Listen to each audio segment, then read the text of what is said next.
بسم اللہ الرحمن الرحیم۔ اردو البم کے معزز سامعین السلام علیکم۔ یوسف یعنی صلاح الدین کی باحفاظت واپسی اور خلعت خاص سے نوازے جانے کے بعد شاریہ کی خوشی کا کوئی ٹھکانہ نہیں رہا تھا۔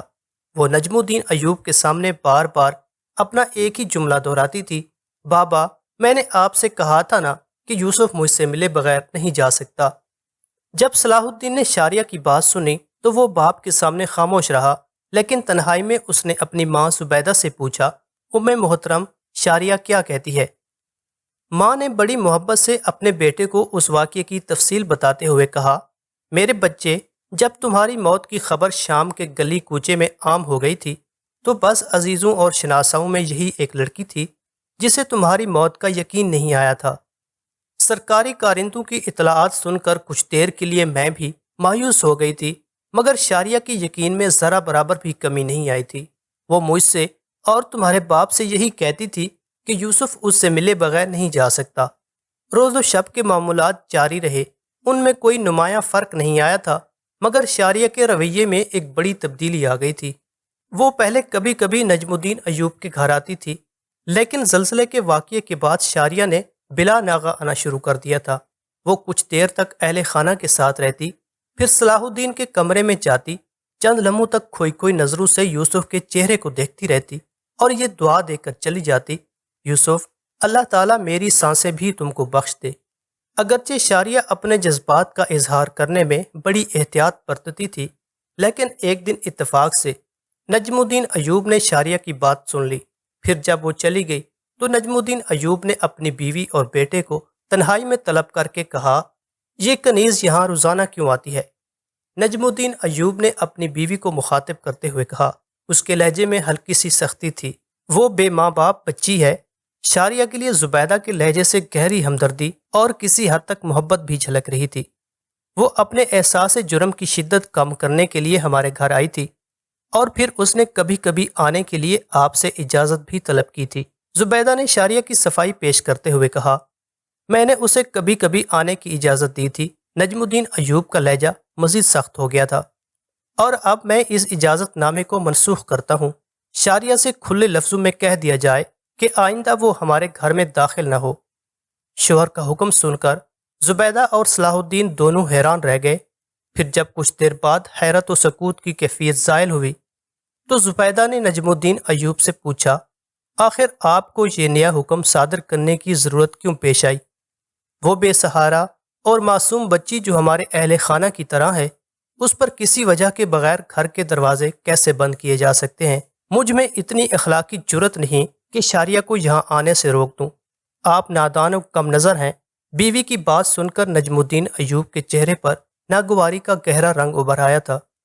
شاریہ بے سہارا تو ہو سکتی ہے، لیکن وہ معصوم ہرگز نہیں۔ میں آپ کی بات سمجھنے سے قاصر ہوں۔ زبیدہ کی حیرت میں بھی مزید اضافہ ہو گیا تھا۔ صلاح الدین بظاہر خاموش تھا، مگر باپ کی باتوں نے اس کے ذہن کو بری طرح الجھا کر رکھ دیا تھا۔ اپنے جرم پر ندامت کا اظہار کرنا تو صرف ایک بہانہ ہے۔ نجم الدین ایوب نے سخت لہجہ اختیار کرتے ہوئے کہا، وہ معصوم نہیں، ایک شاطر کنیز ہے۔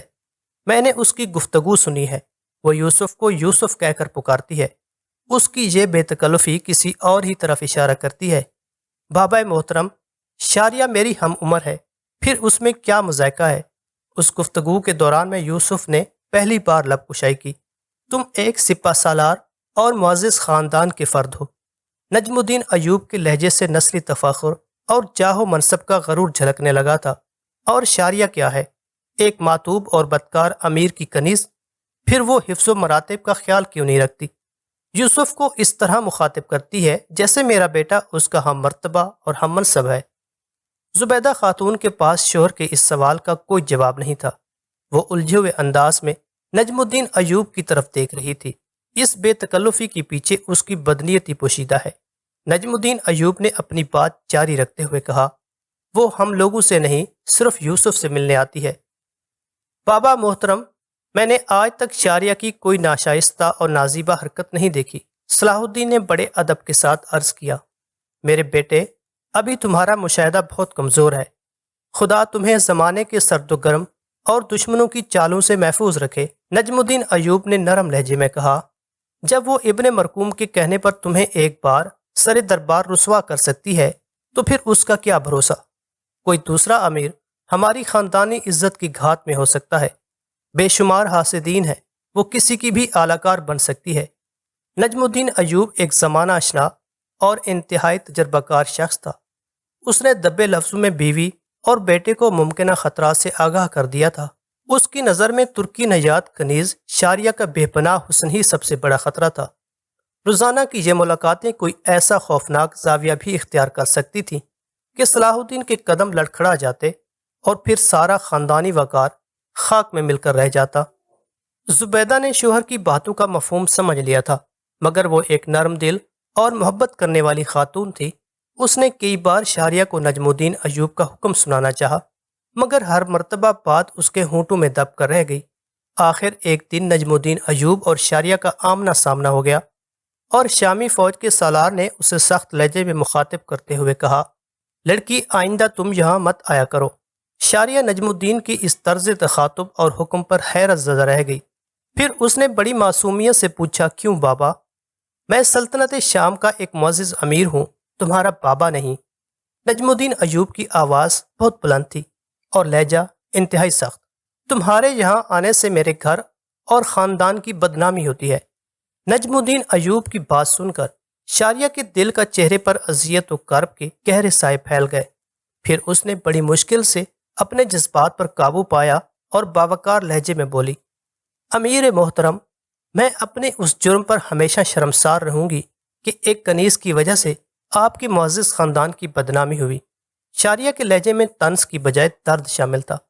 اگر آپ پہلے دن ہی یہ حکم صادر کر دیتے تو میں اسی وقت واپس لوٹ جاتی اور پھر زندگی بھر ادھر کا رخ نہ کرتی۔ آپ نے وقت کی دھوپ میں جلنے والی ایک بے سہارا لڑکی کو محبتوں کی چھاؤں بخشی تھی، اس لیے ٹھہر گئی۔ مجھے کیا معلوم تھا کہ اللہ کی اتنی بڑی زمین پر میرے نام کا کوئی درخت نہیں ہے۔ میں ایسے چرب زبان لوگوں کو پسند نہیں کرتا۔ نجم الدین ایوب کے لہجے سے شدید ناگواری جھلک رہی تھی۔ میری زبان ہی کہاں ہے امیر محترم؟ اب شاریہ کے ہونٹوں سے دل کا درد واضح طور پر جھلکنے لگا تھا۔ میں گزرے ہوئے وقت کو تو واپس نہیں لا سکتی، مگر اپنے اللہ سے دعا ضرور کروں گی کہ مجھ گناہگار کی وجہ سے آپ کے خاندان کی جو بدنامی ہوئی ہے اسے دور کر دے اور مزید سربلندیوں سے سرفراز فرما دے۔ اگر اجازت ہو تو میں اس مہربان ہستی سے آخری ملاقات کر لوں جس کے چہرے میں مجھے اپنی ماں کی صورت نظر آتی ہے۔ نجم الدین ایوب نے خاموش رہ کر اپنی رضامندی کا اظہار کر دیا۔ شاریہ تیزی سے آگے بڑھی اور زبیدہ خاتون کے کمرے میں چلی گئی۔ زبیدہ اداس بیٹھی تھی۔ اس نے نجم الدین ایوب اور شاریہ کے درمیان ہونے والی گفتگو سن لی تھی۔ بیٹی میں بہت مجبور ہوں، یہ کہتے کہتے زبیدہ کی آنکھوں میں آنسو آ گئے تھے۔ آپ بھی ایک معزز سردار کی بیوی ہیں، مگر میں نے کبھی آپ کے چہرے پر امیرانہ غرور کی جھلک نہیں دیکھی۔ یہ کہتے کہتے شاریہ بھی رونے لگی۔ یہی وجہ تھی کہ میں آپ کے خد و خال میں اپنی ماں کو تلاش کرتی تھی، ورنہ حقیقت یہ ہے کہ سرداروں اور لونڈی غلاموں کی ماؤں میں بہت فرق ہوتا ہے۔ میں صرف یہ عرض کرنے آئی ہوں کہ آپ امیر محترم کو یقین دلا دیں کہ میری وجہ سے اس کے خاندان کی عظمت پر کوئی حرف نہیں آئے گا۔ یہ کہہ کر شاریہ تیزی کے ساتھ چلی گئی۔ عشاء کی نماز کے بعد قاضی ابن ارسون اپنے کتب خانے میں بیٹھے تھے اور فقہ کی کسی کتاب کے مطالعے میں مصروف تھے۔ اس وقت ایک خدمتگار شاگرد نے آ کر اطلاع دی کہ کوئی خاتون آپ سے ملنا چاہتی ہے۔ قاضی ابن ارسون نے حیرت سے اپنے شاگرد کی طرف دیکھتے ہوئے کہا، اتنی رات گئے؟ ان سے کہو کہ وہ کل نماز عصر کے بعد آ جائیں۔ میں نے ان سے کہا تھا مگر وہ کوئی بہت ہی ضرورت مند اور محتاج خاتون معلوم ہوتی ہے۔ شاگرد نے عرض کیا، تو پھر انہیں فوراً بھیج دو، قاضی ابن ارسون نے کہا، اور زیر مطالعہ کتاب بند کر دی۔ چند لمحوں کے بعد ہی چادر میں لپٹی ہوئی ایک عورت کتب خانے میں داخل ہوئی اور اس نے بڑے ادب و احترام کے ساتھ سلام کیا۔ قاضی ابن ارسون عورت کے سلام کا جواب دیتے ہوئے اٹھے اور کتب خانے کا دروازہ بند کر کے دوبارہ اپنی مسند پر بیٹھ گئے۔ اس دوران میں عورت نے سر سے چادر ہٹا دی اور اس کا چہرہ بے نقاب ہو گیا تھا، مگر قاضی صاحب کو خبر نہیں تھی کہ وہ عورت کون ہے، کیونکہ ان کی نظریں جھکی ہوئی تھیں۔ قاضی صاحب، میں شاریہ ہوں، چند دن پہلے آپ کی عدالت عالیہ میں میرا مقدمہ پیش ہوا تھا۔ شاریہ نے انتہائی رقت آمیز لہجے میں کہا۔ اس کی آنکھوں سے آنسو بہہ رہے تھے۔ قاضی ابن ارسون شاریہ کو بھلا کس طرح بھلا سکتے تھے؟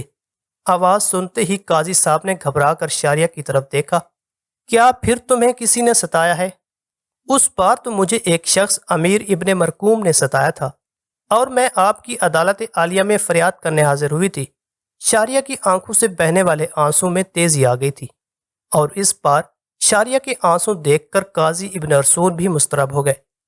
اس بار میں ساری دنیا کے خلاف مقدمہ کرنے آئی ہوں۔ یہ کہتے کہتے شاریہ ہچکیوں سے رونے لگی۔ شاریہ کی یہ حالت دیکھ کر قاضی ابن ارسون حیران و پریشان تھے۔ تم مجھے پورا واقعہ تو بتاؤ، تمہارے ساتھ انصاف ہوگا۔ قاضی ابن ارسون انتہائی ہمدردانہ لہجے میں شاریہ کو تسلی دینے لگے۔ یہ دنیا مجھے بہت ستاتی ہے قاضی صاحب۔ شاریہ بچوں کی طرح رو رہی تھی۔ ایک دن مار ہی ڈالے گی، اس سے پہلے کہ میں ذلت و بے کسی کی موت مر جاؤں۔ مجھے اپنے کتب خانے میں پناہ دے دیجیے۔ یہ کتابیں تو مجھ سے نہیں کہیں گی کہ میرے چھونے سے ان کی بدنامی ہو رہی ہے۔ شاریہ کی روداد غم سن کر قاضی ابن ارسون کی آنکھوں میں بھی آنسو آ گئے۔ پھر انہوں نے شاریہ کو اپنے حلقہ شاگردی میں داخل کر لیا۔ صلاح الدین ایوبی کئی دنوں سے ذہنی طور پر بہت الجھا ہوا نظر آ رہا تھا۔ اس کی الجھن کی وجہ شاریہ نہیں بلکہ وہ خواب تھا جو اسے مسلسل کئی دن سے نظر آ رہا تھا۔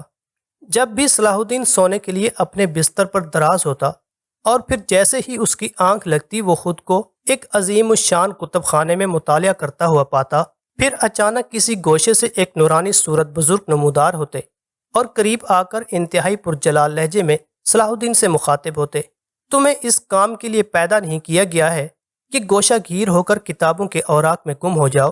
باہر نکل کر دیکھو، ملت اسلامیہ خون کے سلام میں غرق ہو رہی ہے۔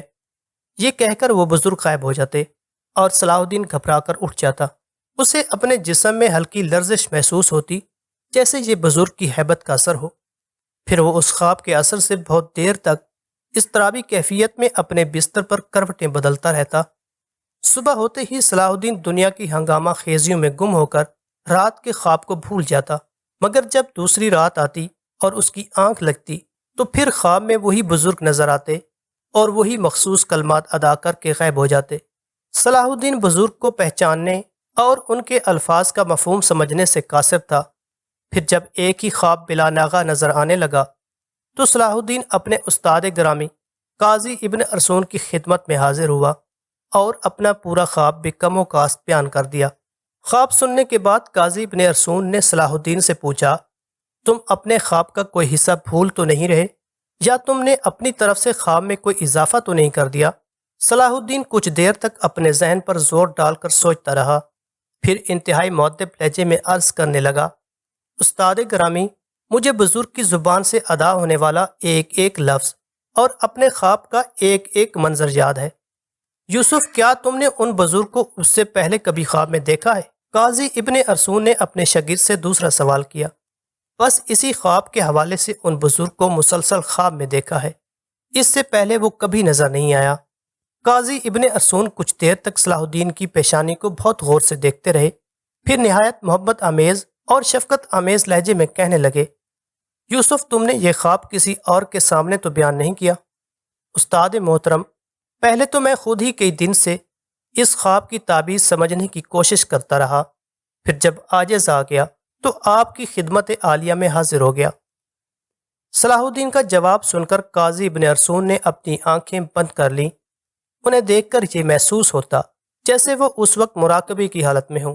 پھر کچھ دیر بعد قاضی ابن ارسون نے آنکھیں کھولیں اور اپنے شاگرد سے مخاطب ہو کر بولے، تم اپنا یہ خواب کسی سے بیان کرنا بھی نہیں، یہ ایک غیبی اشارہ ہے۔ اللہ تعالیٰ نے دنیا کے تمام انسانوں کو مختلف ذمہ داریاں دے کر اس عالم اسباب میں بھیجا ہے۔ میں تمہارے ذوق علم سے خوب واقف ہوں، مگر قدرت کو کچھ اور ہی منظور ہے۔ وہ تمہارے ہاتھوں میں قلم کی بجائے شمشیر دیکھنا چاہتی ہے، تلوار دیکھنا چاہتی ہے۔ یہ کہہ کر قاضی ابن ارسون کچھ دیر کے لیے خاموش ہو گئے۔ صلاح الدین اپنے خواب کی تعبیر سن کر کچھ دیر تک حیرت کی کیفیت سے دوچار رہا، پھر مؤدب لہجے میں عرض کرنے لگا، استاد گرامی، مجھے قتال و جدال، مال و منال اور منصب و جاہ سے کوئی رغبت نہیں۔ یہ شہ سواری اور شمشیر زنی بھی میں نے والد محترم کے اصرار پر سیکھی ہے، ورنہ شعر و شاعری میرا تیر و کمان قلم میری شمشیر اور مناظروں کی مجلس سے میرا میدان جنگ ہے۔ دنیا کی باقی چیزوں کو میں کوئی اہمیت نہیں دیتا۔ قاضی ابن ارسون اپنے شاگرد خاص کے فطری رجحان سے واقف تھے، اس لیے جواب دینے میں کسی قدر تاخیر سے کام لیا۔ پھر نہایت پرسوس لہجے میں صلاح الدین سے مخاطب ہوئے، آج میں تمہیں افضل البشر خلیفہ حضرت ابو بکر صدیق رضی اللہ تعالی عنہ کا ایک قول مبارک سناتا ہوں۔ اس کے ایک ایک حرف کو غور سے سنو اور ہمیشہ کے لیے ذہن نشین کر لو۔ خلیفہ اول نے فرمایا کہ جو قوم جہاد ترک کر دیتی ہے، اللہ تعالیٰ اسے دنیا میں ذلیل و خوار کر دیتا ہے۔ حضرت صدیق اکبر رضی اللہ تعالی عنہ کا قول مبارک بیان کرتے کرتے قاضی ابن ارسون کی آنکھوں میں آنسو آ گئے۔ یوسف، تمہیں یہ راز معلوم ہے کہ تلوار ہی اسلامی سرحدوں اور کتب خانوں کی حفاظت کرتی ہے۔ طرابلس کا عظیم الشان کتب خانہ عیسائیوں نے صرف اس لیے جلا کر خاکستر کر دیا کہ اس کی حفاظت کے لیے تلواریں اور سپاہی نہیں تھے۔ قاضی ابن ارسون کی مختصر تقریر اس قدر اثر انگیز تھی کہ صلاح الدین کا رواں رواں کھڑا ہو گیا اور اسے یوں محسوس ہونے لگا جیسے پورے بدن میں چنگاریاں سی بھر گئی ہیں۔ یہ تمہارے لیے عظیم خوشخبری ہے کہ تمہیں اس طرح خواب میں تنبیہ کی گئی۔ ہم تو ناکارہ لوگ تھے کہ زندگی بھر ایک گوشے میں پڑے رہے، مگر تمہارے سامنے ایک عظیم تر مقصد حیات ہے۔ قاضی ابن ارسون نے رکت آمیز لہجے میں کہا، اگر تم کتب خانہ چھوڑ کر میدان جنگ کا رخ نہیں کرو گے تو اللہ تعالیٰ بے نیاز ہے، وہ کسی اور کو منتخب کر لے گا۔ پھر جب یوسف یعنی صلاح الدین قاضی ابن ارسون کی درسگاہ سے اٹھا تو اس کی دنیا ہی بدل گئی تھی۔